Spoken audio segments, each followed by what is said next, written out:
Hello students, good morning, good afternoon and good evening whenever you are watching this video.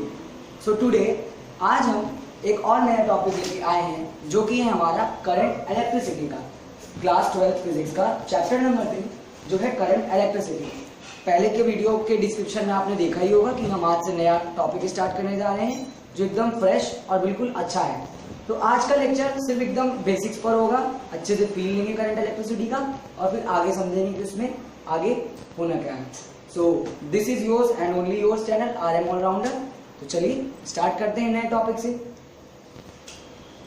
तो current electricity topic का नाम है। अगर आपको थोड़ा वीडियो धीरे लग रहा होगा तो आप इंटू 2 की स्पीड में भी देख सकते हैं, ठीक है। तो करंट इलेक्ट्रिसिटी टॉपिक है। अब इस टॉपिक में करंट इलेक्ट्रिसिटी में दो वर्ड दिख रहे हैं, एक है करंट, एक है इलेक्ट्रिसिटी। कभी भी किसी भी चैप्टर को अगर समझना होता है तो पहले क्या करते हैं, इन दोनों का मतलब समझते हैं, चैप्टर का मतलब। तो इसमें दो वर्ड है, करंट और इलेक्ट्रिसिटी। तो करंट और इलेक्ट्रिसिटी का एग्जैक्टली मतलब क्या होता है, तो चलिए ये जानते हैं। करंट मीन्स तो हम पहले से ही रटे हुए हैं डेफिनेशन, क्या, rate of flow of charge with respect to time is known as current. Rate of flow of charge is known as current. यही तो पढ़े हैं कि rate of flow of charge is known as current. और electricity क्या है, electricity क्या है, नॉर्मली इलेक्ट्रिसिटी का मतलब क्या होता है, इसी करंट को, यही करंट जब एग्जीक्यूट होता है बहुत ज्यादा मोशन में तो वो इलेक्ट्रिसिटी बनाता है, ठीक है। यही करंट जब बहुत ज्यादा एग्जीक्यूट होता है तो वो इलेक्ट्रिसिटी बनाता है। लेकिन एग्जैक्टली इसका मतलब ये नहीं है। तो चलिए एग्जैक्ट मीनिंग जानते हैं। एग्जैक्ट मीनिंग,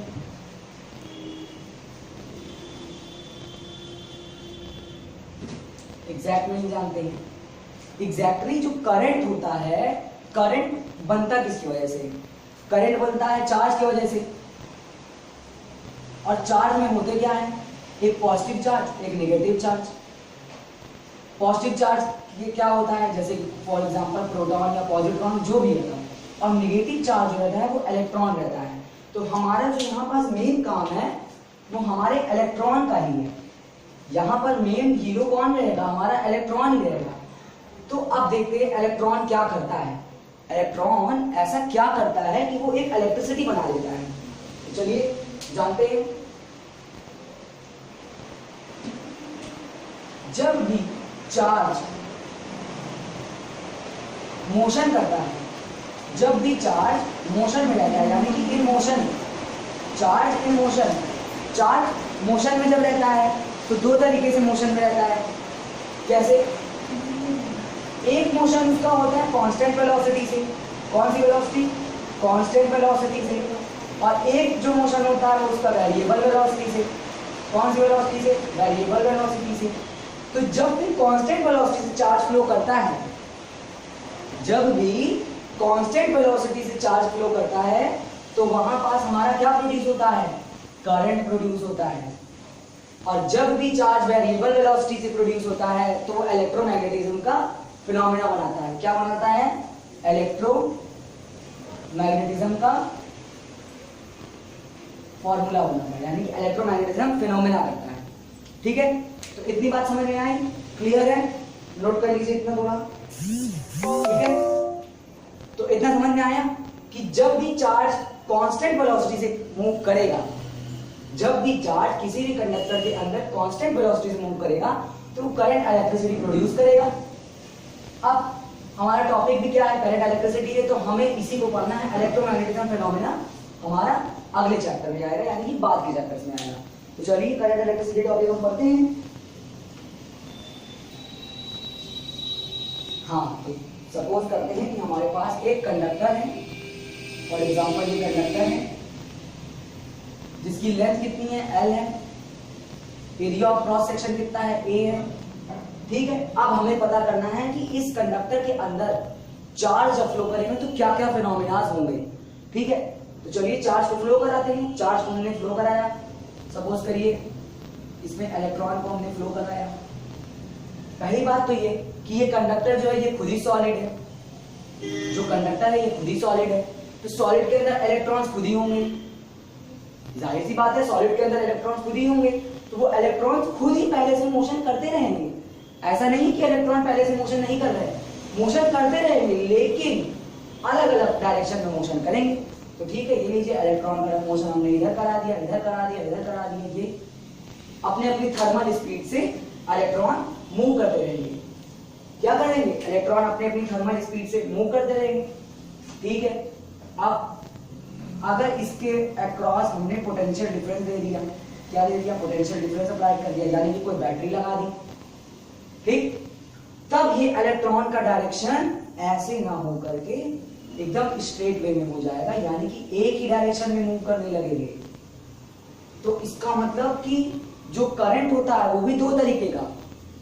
करंट कितने प्रकार के, मतलब कितने टाइप्स के, पहला तो हो गया कन्वेंशनल, पहला तो हमारा कन्वेंशनल करंट हो गया, और दूसरा कौन सा करंट हो गया, इलेक्ट्रॉनिकल करंट। कौन सा करंट, इलेक्ट्रॉनिकल करंट। यानी कि कन्वेंशनल करंट क्या होगा, अब जानते हैं इन दोनों का मतलब, इलेक्ट्रॉन तो इधर की ओर मूव कर रहा है, पोटेंशियल डिफरेंस इधर से इधर का है, ठीक है, इलेक्ट्रॉन इधर मूव कर रहा है, लेकिन करंट कहां प्रोड्यूस होगा, करंट तो इसके अपोजिट जाता है, क्योंकि हम लोग ने हमेशा से पढ़ा है क्या, the direction of current is always opposite to the direction of flow of electrons. ठीक है, इलेक्ट्रॉन अगर इधर मूव कर रहा है तो करंट इधर का होगा, तो यही हमारा कन्वेंशनल करंट है। अब अगर इलेक्ट्रॉन की जगह हमने पॉजिटिव चार्ज का मोशन कराया, फॉर एग्जांपल ये हमारे कंडक्टर हैं, ये हमने कंडक्टर लगाया, पॉजिटिव चार्ज को मूव कराया, यहाँ पर बैटरी लगा दी, ठीक, और करंट का डायरेक्शन अब किधर की ओर होगा, इधर की ओर होगा, तो ये हमारा इलेक्ट्रॉनिकल करंट हो गया। कौन सा करंट हो गया, इलेक्ट्रॉनिकल करंट हो गया। वैसे दोनों में कोई मतलब नहीं है, अगर पॉजिटिव चार्ज है तो जाहिर सी बात है इलेक्ट्रॉन अगर इधर मूव कर रहा है तो पॉजिटिव चार्ज इधर मूव करेगा, और अगर पॉजिटिव चार्ज इधर हमने ऐसे कर दिया तो ये इलेक्ट्रॉनिकल करंट हो गया, खत्म। पॉजिटिव चार्ज पहली बात तो फ्लो नहीं करेगा, इलेक्ट्रॉन ही फ्लो करेगा, और जब इलेक्ट्रॉन नहीं होगा तो पॉजिटिव चार्ज फ्लो करेगा। ठीक है, तो बात समझ में आई, चलिए देखते हैं। अब चार्ज तो हम समझ गए, यानी कि चार्ज जो प्रोड्यूस होता है, चार्ज के प्रोड्यूस होने में इलेक्ट्रॉन की कहानी है। तो इसका मतलब चार्ज को डिनोट किससे करते हैं, क्यू से। केमिस्ट्री में चार्ज को किससे डिनोट करते हैं, क्यू से, और ये हो गया हमारा इलेक्ट्रॉन। तो ठीक है, अब देखते हैं क्या होता है। ये हमारा हो गया एक कंडक्टर, सपोज करिए, क्योंकि इसमें से एक छोटा सा क्रॉस सेक्शन एरिया काटते हैं, छोटा सा एरिया काटते हैं, समझ लीजिए। अब इस क्रॉस सेक्शनल एरिया में से समझ लीजिए ये इलेक्ट्रॉन हमने मूव कराए, ठीक है, सपोज करने के लिए, ठीक है, लेट कर रहे हैं, क्या करेंगे हम, डेरिवेशन निकालेंगे किसका, करंट का। तो देखते हैं एक इलेक्ट्रॉन को इसमें से निकाल रहे हैं। अब इस समय इस एरिया, इसका एरिया कितना होगा, dA होगा, विद टाइम dt, छोटे छोटे चीजें ले रहे हैं तो dt लेंगे, ठीक है। अच्छा dA dt, इससे पहले एक चीज और बता देते हैं, क्या, I एवरेज और I इंस्टेंटेनियस, ये दो इंपॉर्टेंट चीजें हैं। जब भी हम कोई भी चीज का एवरेज निकालते हैं तो हम डेल्टा यूज करते हैं, क्या, delta Q by delta T, और इसका क्या करते हैं, dQ बाई dt।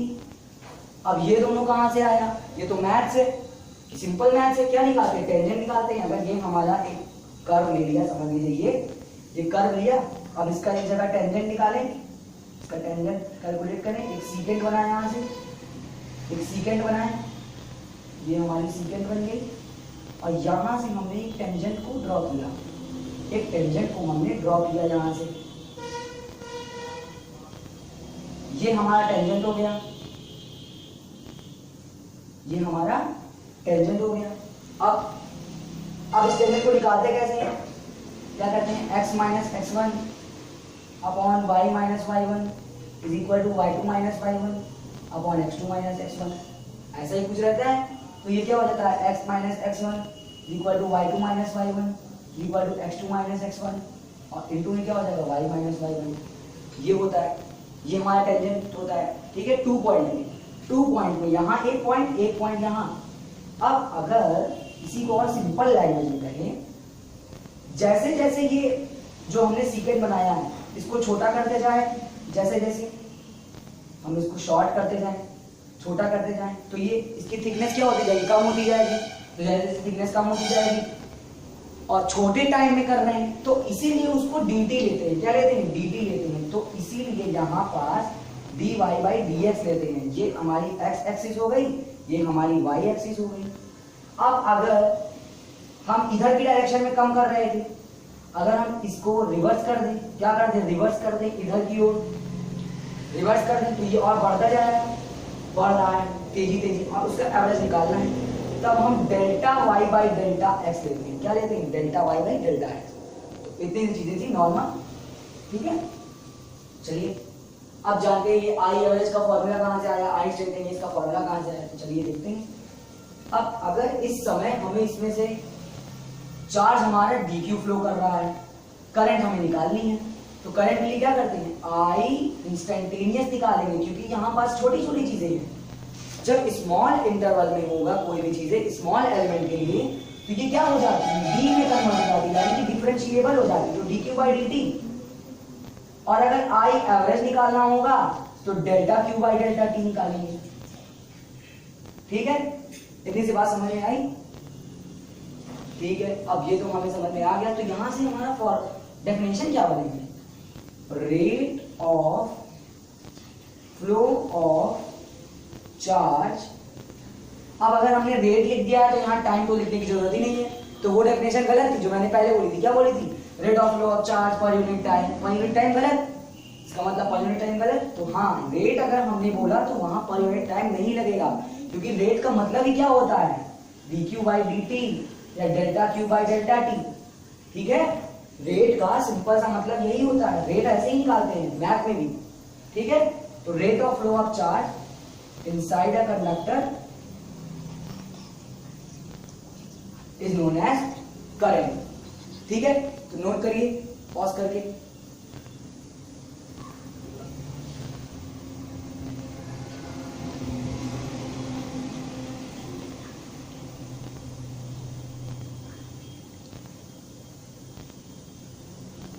ठीक है।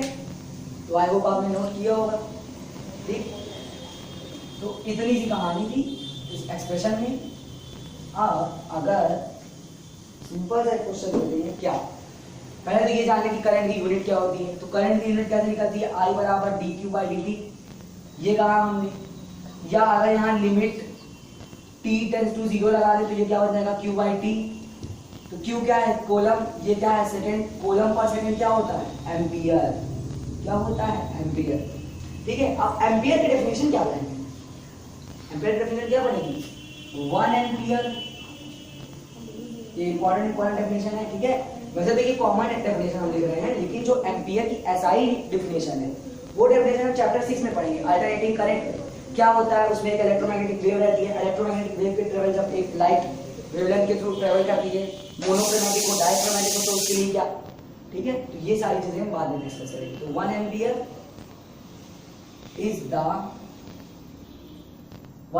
इज द करंट when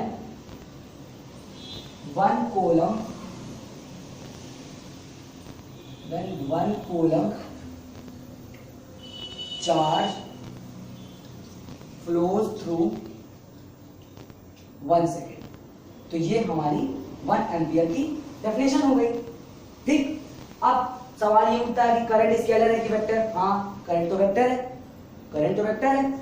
गलत, करंट वेक्टर नहीं है, current is not a vector. Current vector हो ही नहीं सकती, क्योंकि देखो वेक्टर का क्या कंडीशन होता है, वेक्टर की कंडीशन क्या होती है, एक तो इसका मैग्नीट्यूड होना चाहिए और एक इसका डायरेक्शन होना चाहिए। तो हाँ सही बात है, अगर ये हमने वायर ली जो म्यूचुअली परपेंडिकुलर है, यानी कि 90-90 डिग्री में, ये लिया बी, ये लिया ए, ये लिया सी, ये हो गया ओ। अगर हमने वायर ली, ये वायर है, क्या है, वायर है। अब इसके अक्रॉस अगर करंट को हमने पास कराया, सपोज करें यहाँ 3 एम्पियर का करंट, यहाँ 4 एम्पियर का करंट, ठीक है। तो जाहिर सी बात है करंट का डायरेक्शन भी है, मैग्नीट्यूड भी है, तो इसको तो वेक्टर होना चाहिए था, लेकिन नहीं है। क्यों नहीं है, क्योंकि करंट हमेशा scalar law of addition follow करती है। क्या फॉलो करती है, scalar law of addition. Scalar law of addition में क्या होता है कि जैसे हमारे पास ये एक मार्कर है और ये हमने अगर एक डस्टर ले लिया, तो इन दोनों का काउंट करना होता है, क्या हो जाएगा 2। और वेक्टर में क्या होता है, वेक्टर में हमें यहां से एक परपेंडिकुलर ड्रॉ करना पड़ेगा, ट्रायंगल देखना पड़ेगा, 90 के सामने क्या आता है, हाइपोटेनस, तो हाइपोटेनस निकालेंगे तो ये कितना आ जाएगा 5, तो यहाँ पास से कितना करंट आना चाहिए था 5, लेकिन देखा गया कि ये तो वेक्टर एडिशन है और वेक्टर एडिशन करंट फॉलो नहीं कर रही है, तो इसका मतलब ये लॉ फेल, ये लॉ चला गया कि वेक्टर लॉ ऑफ एडिशन तो लगेगा ही नहीं। यहाँ पर कितनी करंट फॉलो पास होगी आगे, 3 और 4 कितना 7 एम्पीयर, ये तो हमारा क्या है स्केलर लॉ है, स्केलर लॉ है किसका, एडिशन का। इसका मतलब कि अलजेब्रा के वेक्टर लॉ ऑफ एडिशन नहीं फॉलो होते हैं, अलजेब्रा के हमेशा scalar law of addition follow होते हैं, ठीक है। तो इसीलिए करंट हमारी क्या है, स्केलर है, क्या है, स्केलर है, ठीक है। अब करंट स्केलर है और कौन कौन सी ऐसी यूनिट होती है, फॉर एग्जांपल करंट को हमने माना कि ये स्केलर है, लेकिन कैसी स्केलर है, स्पेशल स्केलर है, ठीक। और इसी स्पेशल स्केलर को दूसरा नाम दिया जाता है जिसका नाम है टेंजर। इसका मतलब करंट इज अ टेंजर क्वांटिटी, ठीक। और जस्ट लाइक दैट प्रेशर भी हमारी क्या है, टेंजर क्वांटिटी है, प्रेशर इज ऑल्सो टेंजर क्वांटिटी, ठीक है। तो इतनी चीजें नोट करें, नोट करिए पॉज करके।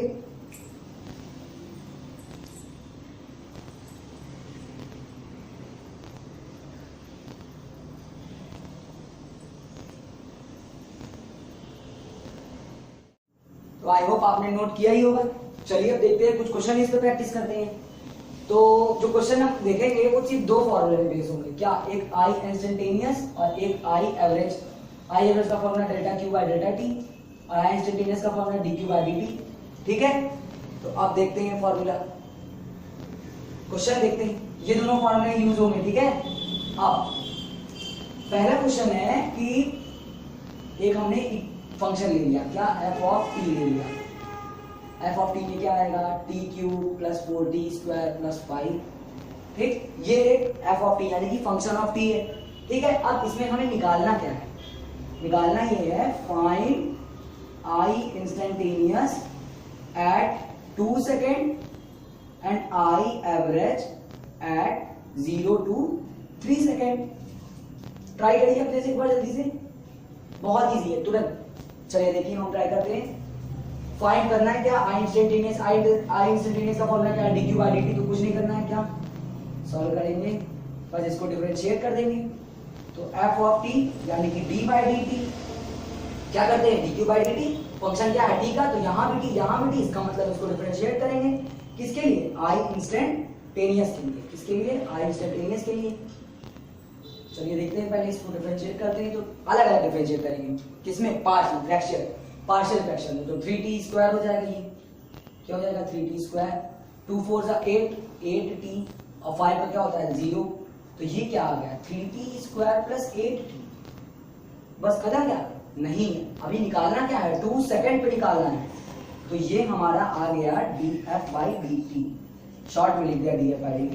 अब निकालते हैं आई इंस्टेंटेनियस, आई इंस्टेंटेनियस फॉर्मूला क्या होता है, dq बाई dt, और dq की वैल्यू क्या है 3t स्क्वायर प्लस 8t। अब इस पे 2 कितने सेकंड पे निकालना है, 2 सेकंड पे।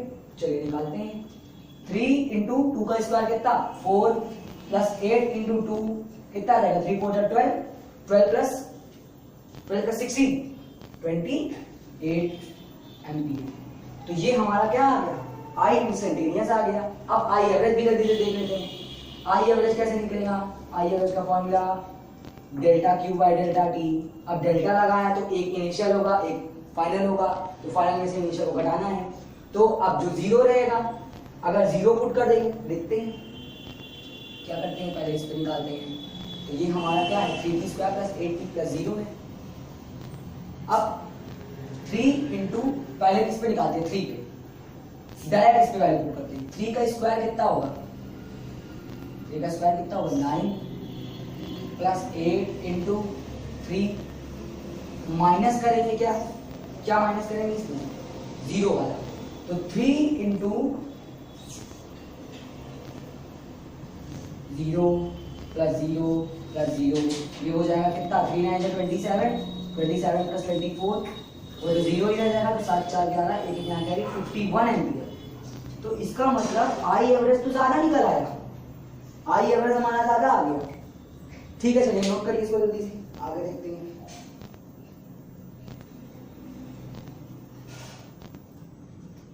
चलिए, आई होप आपने नोट किया होगा।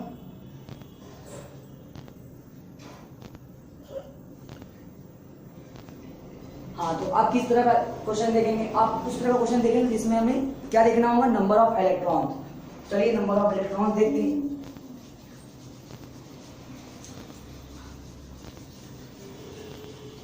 अच्छा, एक तरीका और था पिछले वाला क्वेश्चन में, क्या? जैसे T Q plus 3t square, यही क्वेश्चन था ना?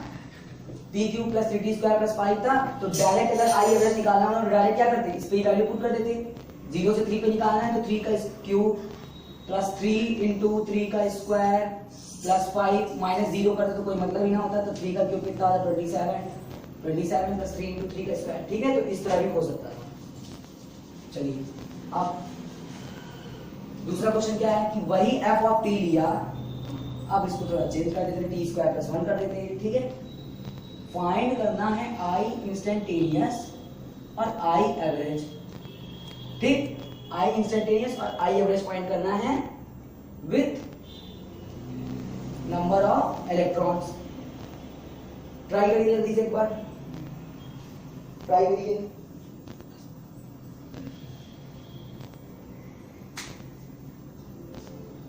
अच्छा, इसमें एक टाइम ले लेते हैं 0 से 3 सेकंड के लिए। ठीक है, आप ट्राई करिए। चलिए, हम भी ट्राई करते हैं। क्या निकालना है? क्यू निकालना है। इसमें आई इंस्टेंटेनियस तो निकालना ही, आई एवरेज तो निकालना ही है, और क्यू भी निकालना है, क्योंकि क्यू भी तो क्या है हमारा? ई है। देखते हैं।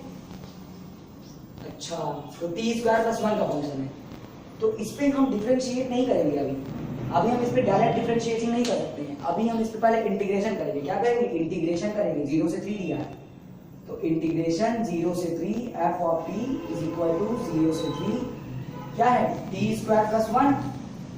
तो कर देंगे। टी स्क्वायर का क्या होता है? टी क्यूब बाई 3 प्लस 1 का क्या होगा? टी। तो टी ही लिखा है, इसको अलग अलग कर लिए। चलिए, ये अलग ये अलग, यहाँ पे 3 से 0, यहाँ पे 3 से 0, 0 से 3। ठीक है, हम माइनस करते हैं तो इसका क्या हो जाएगा? 3 का क्यूब कितना होगा? 27/3 प्लस 3, ये कितना हो जाएगा? 9 प्लस 3 यानी कि 12। ये क्या आ गया हमारा? 12 एम्पियर। ठीक है, ये हमारा करंट आया। क्या है? करंट आया। अब हमें क्यू निकालना है। क्या करते हैं? क्यू निकालना है।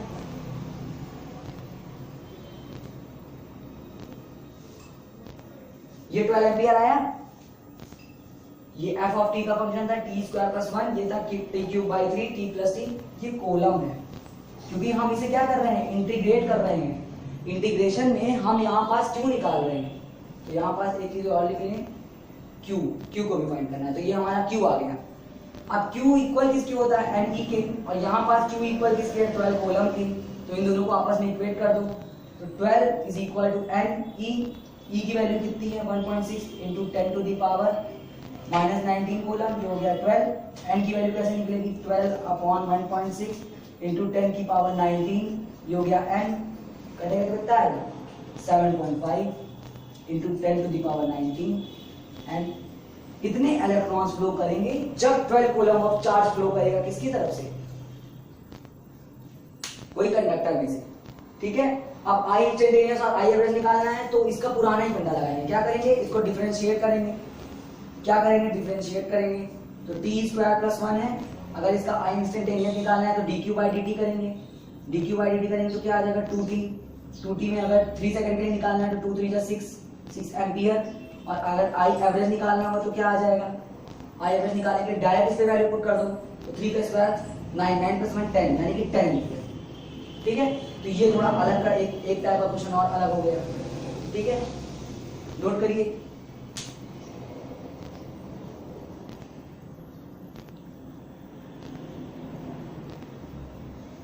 चलिए ठीक है, नोट करिए। तो आज के लिए बस इतना ही, तब तक के लिए पढ़ाई करते रहिए। All the very best.